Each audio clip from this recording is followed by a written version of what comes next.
Yes. Now, in the spirit of youth empowerment, according to our national youth policy, the priority groups had been female youth as well. So, Anita, what do you think this means for the youth, female youth in leadership?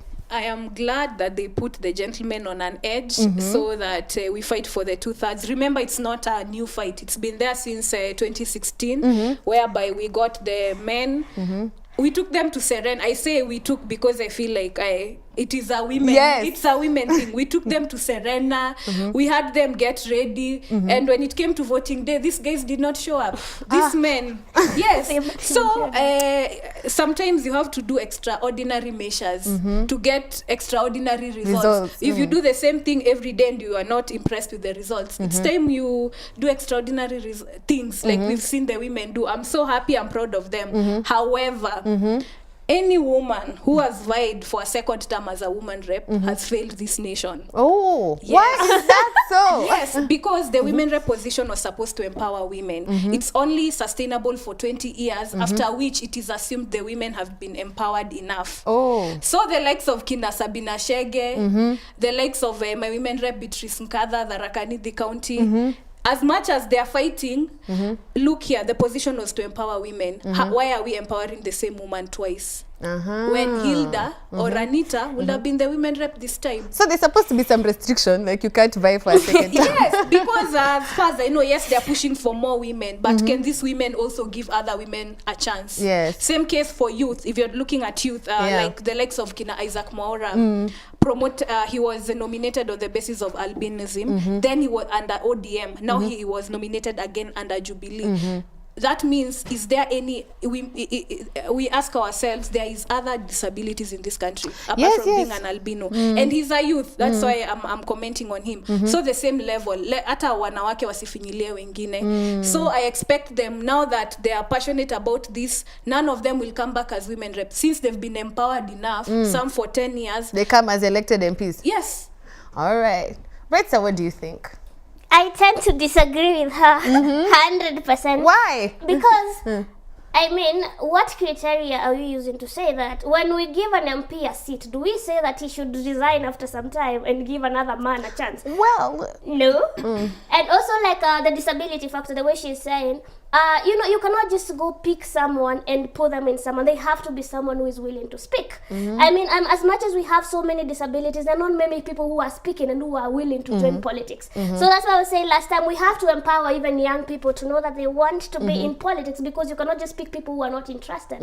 I mean, you cannot just say, because I was elected as a woman the last time, I cannot vie for women rep this time. I think that's now double standards, and that's what we are trying to move from. You know, when we say, whenever we give any man a chance, we don't say they don't vie again. So what criteria are we using to say that women should not vie again? Well, I think Anita kind of spoke about how that seat is only viable for 20 years.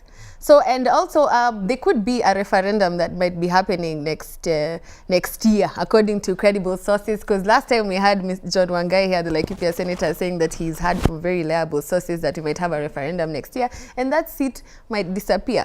Yes, on that basis, I agree there must be a referendum next year. It's only now the contents that are being debated upon. But when you look at this position, governor, senator, women rep, like when you look at Senator Article 96, these guys basically, their role is only to oversight county government. So they don't have a budget per se. Only this is the first time whereby a bill was actually brought so that senators can have pesa ya kutanga. So these challenges usually come with new seats. Yes, like now the Senate had a budget, MP has the budget, even the women rep had no budget. So we were empowering a woman. Can you imagine you're an elected member in a constituency, but even an MP who has contested a small region has the CDF, which is over 100 million.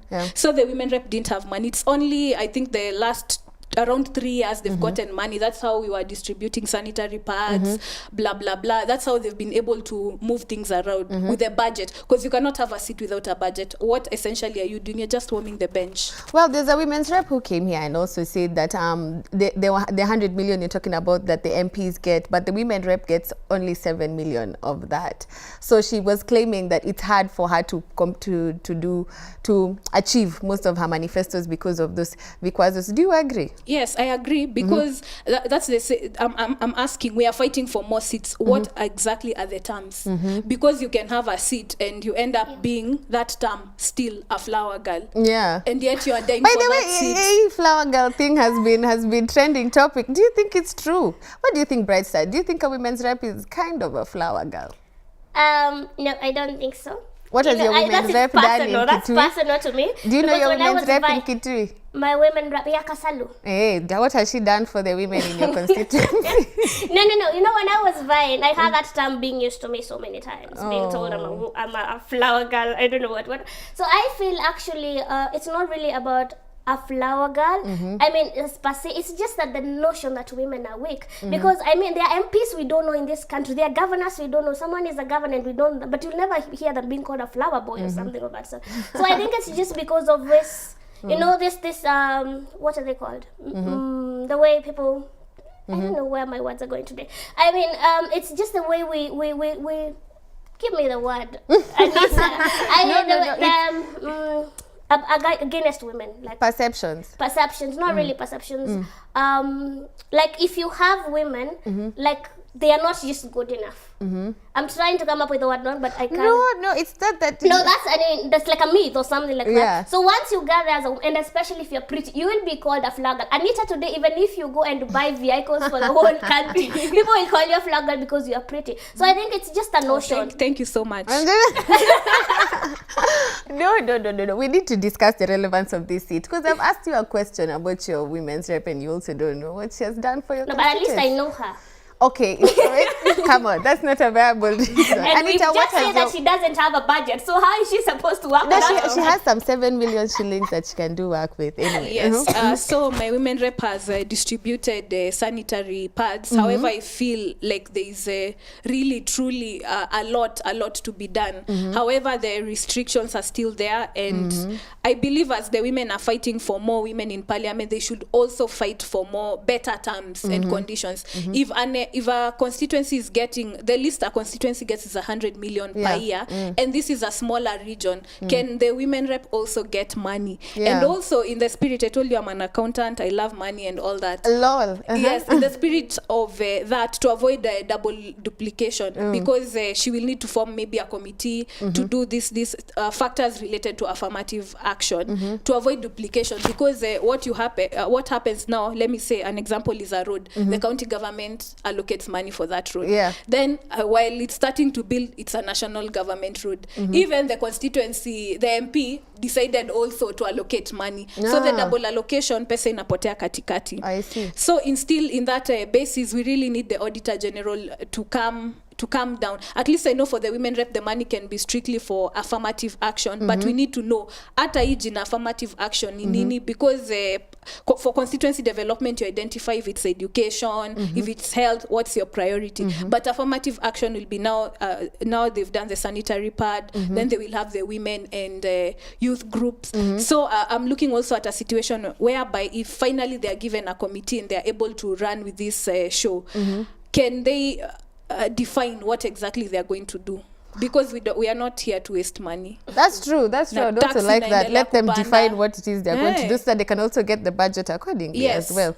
All right. In the spirit of youth empowerment, part 2. And I like the fact that Anita has mentioned youth groups, because we are going to be discussing youth groups in a bit. However, let's take a short break. We'll be right back.